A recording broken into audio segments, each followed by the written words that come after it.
내 촉은 틀린 적이 없어. 착각이 부른 대참사. 대표적인 예 중에 하나가 뭐 효율성만 이야기하는 회사뿐 아니라 참 일론 머스크의 테슬라가 사이버 트럭을 출시했는데 이 사이버 트럭 장사 잘 안 됐습니다. 예, 많이 안 팔렸어요. 근데 출시하던 그날 쇼를 했는데 방탄유리예요. 이건 방탄유리야 하면서 유리공을 던졌습니다. 유리공을 던졌는데 깨졌죠. 근데 이 디렉터가 던지기 전에 일론 머스크가 망치 들고 와가지고 도끼 들고 와가지고 도끼처럼 생긴 큰 망치로 이걸 때렸어요. 그래서 나중에 해명하기를 이 큰 망치로 창틀을 때렸기 때문에 창에 미세한 금이 갔고 그 위에다가 유리공을 던졌기 때문에 깨진 거다. 그냥 그런 거 아니었으면 안 깨졌을 거다. 라고 해명은 했지만 전 세계의 이명이 주목된 가운데 방탄 사이버 트럭 이제 망신살이 뻗쳤죠. 결과적으로는 이제 많이 팔리지는 않았습니다. 어려움이 있는 거죠. 테슬라 같은 조직에도 뭐 리스크를 관리하는 것이 어려워질 때도 있다는 이야기입니다. 리더가 보고 싶은 것만 보는 경우 이번 프로젝트 좀 아닌데 시장 조사를 좀 하면 좋을 것 같지 않아요? 예상되는 문제점을 뽑아드렸는데 팀장님은 긍정적인 측면에만 집중하시더라고요. 과장님이 좀 얘기해 보세요. 에이 됐어. 이미 답은 정해진 것 같은데 괜히 말 꺼냈다가 무슨 말 들으려고. 이른바 답정너 경영자, 답정너 관리자 밑에 있는 직원들의 이야기들이죠. 조선시대 때 세종대왕이 그렇게 탁월한 결과물을 낸 것도 있습니다. 그런데 세종대왕 때는요, 왕 옆에 매일 반대만 하도록 명령을 받는 신하가 있었다고 해요. 실록에 따르면 이 신하는 반대하는 것이 모자라서 왕을 노려보거나 자리를 박차고 일어나서 나가기까지도 했다고 그래요. 하지만 세종은 그 신하를 대사헌, 요즘으로 치면 차관급 자리까지 올려서 늘 옆에 두고 같이 했다고 합니다. 그 신하의 이름이 바로 고약해라고 합니다. 그 신하의 이름이 고약해예요. 훗날 고약하다라는 말에 유래가 되기도 했죠. 여기서 중요한 건 뭐예요? 세종이 단지 딴지를 거는 고약해를 굳이 상징시켜 주었다. 그 말이 핵심이 아니라 아마 나에게 하는 저 고약해의 말이 다른 신하들에게도 의미 있는 말이다. 저 말을 들음으로써 우리는 보다 더 나은 결과를 얻을 수 있다라는 생각을 한 겁니다. 너무너무 듣기 불편해요. 그러나 듣고 있는 거죠. 독단적 의사결정의 폐해도 있는 겁니다. 이런 것들을 안 듣고 우리가 레드팀이라고 통상 부르죠. 회의 시간에 반대 의견이 없으면 결론 내지 않는다. 이 원칙을 가지고 있었던 실리콘밸리 기업들을 컨설팅한 저자가 써주었죠. 저자 이름이 얼른 생각 안 납니다만 레드팀 여러분들이 한번 참고하실 걸 권해드리고요. 이게 없으면 결과적으로는요. 조직이 어떻게 됩니까? 자, 경영진이 있죠. 실무자가 있죠. 일단 정보의 비대칭이 발생하죠. 리더는 현장의 디테일을 볼 수가 없죠. 고객 접점에 있는 직원들은 정보가 누락되기 쉬워요. 불완전한 정보를 판단으로 실패 확률이 넘어져요. 오너는 중장기적인 관점과 회사의 자산의 넓은 관점을 보고 있죠. 실무자는 어때요? 고객 관점의 현장을 알고 있어요.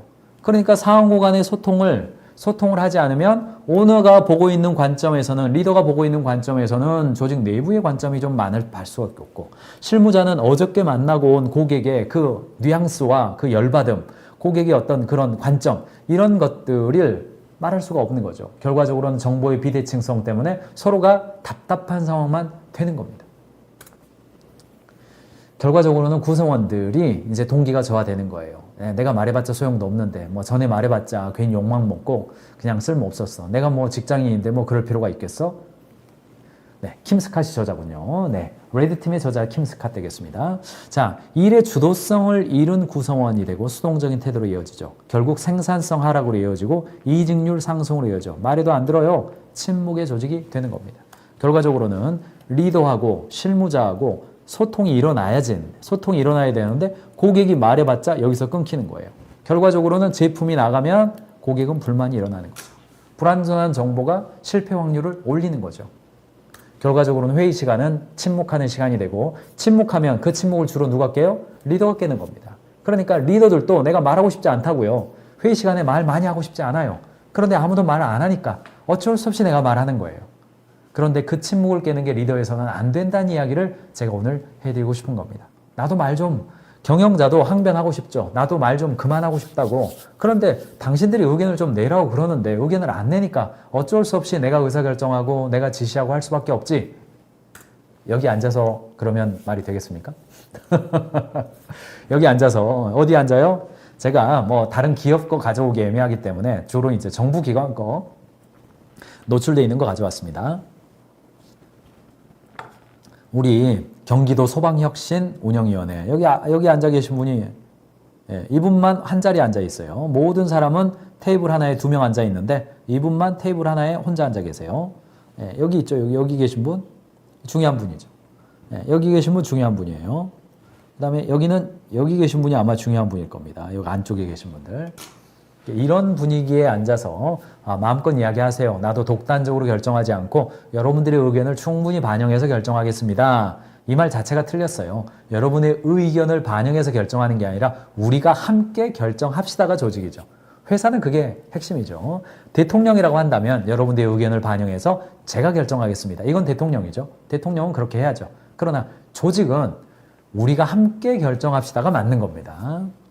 여기 앉아서 이분 뭐하고 계실까 심각하게 앉아 계신데 이분 뭐하고 계실까 아마도 이렇게 적어놓고 계시지 않을까요? 뭐라는 거야? 미친 거 아니야? 업무 메모죠. 흔한 직장인의 회의 시간 메모 되겠습니다. 제가 어제 여기에 어디 있습니까? 위로 올라가 버렸네요. 팍스 일신 여기 있네요. 팍스 일신 경영자분이 오셨는데 여기였습니다. 팍스 일신은 이제 환경 관련된 그리고 이제 공장의 수처리, 이제 폐수, 이제 그다음에 하폐수 관련된 곳에 강점이 있고 대기도 하시고 그런 곳인데 여기가 뭐 천억 매출을 바라보면서 여기가 사옥입니다. 여기가 사옥인데요. 저기 분당에 있는 사옥인데 이 위쪽에 사무실이 있고요. 지하 공간을 그 전에는 그냥 칸막이로 써서 다양한 공간으로 썼는데 여기를 뻥 뚫어가지고 타운홀 미팅을 할 수 있는 공간을 만드셨어요. 그리고 여기가 개관식을 겸해서 물론 여기 가인지와 관련돼서 공부하고 계시고 지금은 아마 시청하고 계실 것 같습니다만 하시는 분입니다만 특별히 개관식을 기념해서 많은 분들 불러 모아서 직원들 요 뒤쪽에도 있습니다. 이 뒤쪽에도 있고 이 뒤쪽에도 있습니다만 이렇게 강연을 했습니다. 근데 뭐 에자일 기반에 뭐 보시면 아시겠지만 OKR 이야기도 해드리고 에자일 이야기도 해드렸어요. 근데 제가 보여드리고 싶은 것은 기술 기업입니다. 여기는 기본적으로 엔지니어들이 일하는 곳이에요. 연구원들이 일하는 곳입니다. 아니 위에서 연구 실험 기기를 기반으로 해서 회의하고 아래에 내려서 회의하면 몇 번이나 하겠습니까? 몇 번이나 하겠습니까? 그럼에도 불구하고 전체 5층 건물에서 지하 전체를 이렇게 타운홀 미팅이 가능한 협업 공간으로 만든 거예요. 무슨 이야기입니까? 연구 개발 중심의 회사라 하더라도 우연한 만남이 있고 여기 이제 대표님 여기 있는 건데 우연한 만남이 있고 이렇게 서로 만나서 촉진적으로 미팅하는 것이 그만큼 중요하다는 거예요. 돈 많이 들었을 겁니다. 아마 이거 만드는데 인텔리한테 돈 많이 들었을 거예요. 지금은요 단순히 어느 공간에서 이렇게 만나가지고 미팅하고 아이디어 촉발합시다. 그렇지 않습니다. 요즘은 공간력이 중요한 단어가 됐죠. 공간력이라는 단어를 여러분들 컨셉을 좀 잡아보시고요. 미팅하고 대화하는 그런 공간이 어떻게 하면 좀 촉진적이 될 수 있을까라고 하는 지점들 참고해 보실 필요 있어요. 정부 기관도 과거에는 이렇게 미팅했습니다. 특정인과 무관합니다. 이렇게 미팅을 했어요. 그런데 어때요? 이재명 대통령님이 얼마 전에 가보니까 저기 광주에 가서 미팅하고 대구에 가서 미팅하고 이른바 타운홀 미팅. 감사해요. 타운홀 미팅이라는 이 기업의 문화, 기업에서 최초로 썼던 단어죠. 이런 문화를 정치권에서 받아들여서 일단은 눈높이를 맞췄다는 점에 있어서 그리고 앉아있을 때 테이블 없이 그냥 이렇게 촘촘하게 가까이 앉았어요. 저는 이런 지점을 굉장히 긍정적으로 봅니다. 들으려고 애쓴다는 거죠. 그리고 대화할 때도 어떤 분이 질문하는데 질문 시간만 한 6분 정도 하시더라고요. 그거를 사회자가 끊지를 않아요. 대통령도 끊지를 않더라고요. 한참 듣다가 이제는 질문 나옵니까? 농담 삼아 하던데 과거의 권위주의 정부 시절에는 사실 이렇게 바라볼 수가 없는 그런 요소였어요. 심지어는 대한민국의 대통령조차도 이렇게 둥그렇게 앉아서 자신의 뒤통수를 옆에 있는 사람에게 보여주는 거예요. 이렇게 해야 의견이 나와요. 6월 10일 날 편하게 해요. 형이라고 생각하고 하세요. 한 말씀씩 하세요. 우리 정치인들은 말 안 하면 죽어요. 6월 25일 날 추상적인 얘기는 안 했으면 좋겠어요. 구체적으로 뭐가 필요한지 이야기해 보세요. 작년 11월 달에 자료 내용은 아실 거고 속마음은 좀 이야기해 봅시다. 이렇게 격의 없이 대화하는 화법들을 대한민국의 대통령이 하고 있는 거예요. 뒤집어 보면 이런 사람을 대통령으로 뽑은 나라가 대한민국입니다. 그렇기 때문에 지금의 대한민국의 커먼센스, 소통의 기본적인 컨셉이 뭐예요? 대통령도 이렇게 하고 있는 거예요. 대통령도. 그런데 경영자가 이렇게 앉아가지고 하고 있으면 벌써 이제 감 떨어지는 겁니다. 감 떨어지는 겁니다. 경영자가 스스로 나도 좀 격의 없이 대화하고 싶어. 그런데 테이블 이렇게 만들어 놨어요. 가운데다가 딱 넓은 자리. 하고 싶어서가 아니죠. 아마 인사팀에서 그렇게 해놨을 거예요. 기획실에서 그렇게 해놨을 겁니다. 그러면 그러지 말고 이렇게 합시다. 이렇게 합시다. 여기 회장님 여기 앉아 있는 겁니다. 그리고 중간중간에 여기 대표님들이 있어요. 중간중간에 사업 대표님들이 있어요. 섞여 있습니다. 그리고 재밌는 게 다 섞여 있더라고요. 이게 통상 어느 기업들을 가보면 이렇게 직급별로 싹 모여 있거든요. 여직원들은 또 가 있고 남자 직원이 이쪽에 있고 젊은 친구들이 이쪽에 있고 좀 임원들은 또 이쪽에 있고 그런데 섞여 있어요. 왜 그래요? 여기도요. 공간력이라는 게 있는 겁니다. 공간이 그렇게 않도록 자연스럽게 유도한 거예요.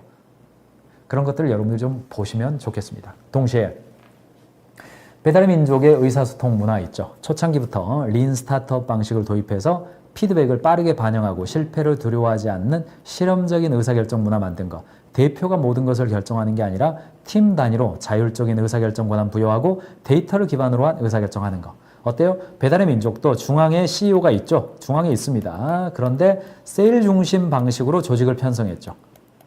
각각의 셀들이, 각각의 사업 단위의 셀들이 독립적으로 의사결정하면서 일하도록 했고 외주를 줄 때도 그 셀 관점에서 의사결정하도록 했죠. 상명하복의 문화를 만들지 않았습니다. 토스도 비슷합니다. 토스는 사일로라고 불렀습니다.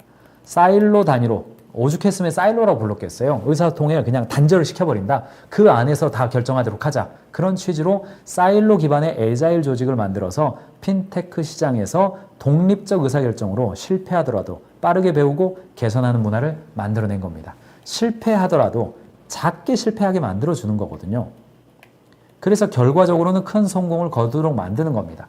그러니까 조직 내에서 실패하면 안 되죠. 당연히 실패하면 안 되죠. 그런데 큰 실패하는 것보다는 작게 실패하면서 큰 성공을 거두는 게 맞습니다. 스포티파이도 조금 더 먼저 한 겁니다. 여기는 스쿼드라고 불렀습니다. 스쿼드라는 단어는요. 가로축에 CEO들이 있잖아요. CEO들, 전문가 조직이 있고 세로축에 사업 단위가 있는 겁니다. A 사업부, B 사업부, C 사업부가 있어요. 이 스쿼드라는 단어는 CEO 조직의 멤버와 사업부의 멤버들을 서로 연결해서 스쿼드를 짜는 겁니다. 그래서 관련된 사람들이 그 스쿼드에 모여가지고 해당되는 기능은 그 스쿼드 안에서 다 해결해라. 이런 컨셉을 가지고 있는 겁니다. 의사결정할 수 있는 독립적 기능을 부여하는 팀, 스쿼드라고 불렀습니다. 파타고니아인데요. 친환경 의료 기업, 우리가 너무 잘 알죠. 직원들에게 의사결정 권한을 광범위하게 위임하는 것으로도 유명합니다. 환경 문제에 대해서 의사결정은 직원들의 참여를 적극적으로 유도했고 기업의 핵심 가치를 더욱더 강화하는 결과를 낳았어요. 이런 다양한 형태로 어떻게 하면 의사결정 권한 자체가 해당되는 팀으로 넘어가게 할 수 있을까라는 고민을 굉장히 많이 하는 기업들이 우리가 알고 있는 인재 기업들이라는 거예요. 이 순간 경영자 여러분들이 이런 마음을 드시죠. 나도 넘기고 싶어. 근데 넘기면은 제대로 성과가 안 나오는데 어떡해? 그러니까 우리가 공부해야 된다는 겁니다. 넘겨주되 방치하면 안 되죠. 당연히 방치하면 안 됩니다. 넘겨주되 그 책임자가 제대로 된 실력과 철학으로 일할 수 있도록 만들어주는 거. 이렇게 말하고 행동하시기 바랍니다. 작지만 강력한 변화가 가능합니다. 특별히 가인즈에 들어가셔가지고요. 가인즈에 들어가셔서 원온원 미팅 방법이라고 치시면 영상이 13개가 떠 있어요. 13개가 떠 있습니다. 그 중에서 특별히 요거 있죠. 맨 먼저 뜨는 거.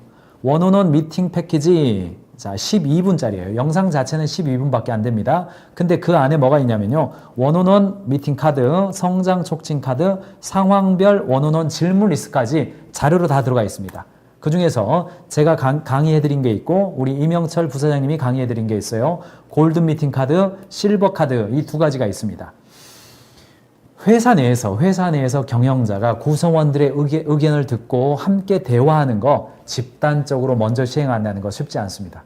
어려워요. 여러 사람들의 시간을 뺏었고 이 미팅이 생산적이어야 한다는 기본적인 생각이 경영자에게 있다 보니까요. 여유 있게 대화한다는 거, 이야기 들어주는 거 쉽지 않습니다. 그런데 살짝 쉬워지는 게 하나 있는데 그게 뭐냐면 1대1 미팅이에요.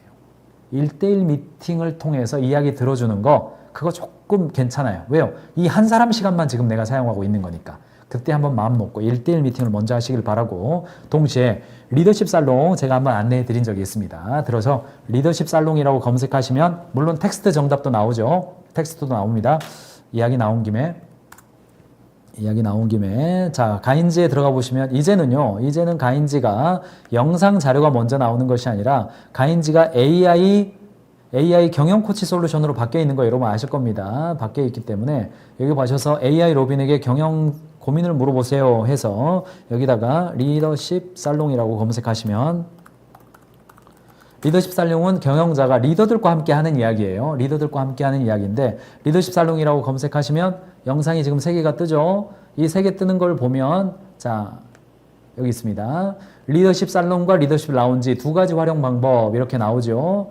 여기 보면 제가 여러분들에게 리더십 살롱은 리더들과 대화할 때 어떻게 해야 되느냐에 대한 이야기입니다. 저의 2년밖에 안 됐는데 굉장히 이렇게 이때가 더 여기 있네요. 이때가 더 나이 들어 보이는데 어떡합니까?